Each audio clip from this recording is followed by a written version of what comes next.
Hat kicsit. Aranyosabb! Aranyosabb, de én pontosan tudom, hogy mit szeretnék. Kertekében van egy kacsa, és 5 sárga kiskacsa. Szeretnél egyet? Nagyon nagy! Jaj, de aranyosabb! Én pontosan tudom már arról, hogy mit szeretnék. Közben betoppant a postás, levelet hozott. Jó napot, levelet hoztam.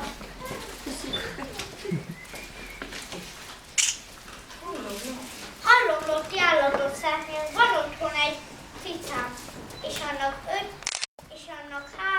2 sejmes szőrű kicsinyel választhatsz egyet. Jaj, de aranyosan! De én pontosan tudom, hogy mit szeretnék. Hát akkor én megyek. Megyek osztani a leveleket. Sziasztok! Közben megjött a béka kenyérrel. Meghoztam a friss kenyeret. Hallom, Lotti állatot szeretnél. Van otthon egy kutyám és 3 kicsinyel. Elhozhatsz. Közülük egyet, ha akarsz. Hát ez csodálatos. Hát ez csodálatos, de én pontosan tudom, hogy mit szeretnék. Akkor én még. Akkor én megyek.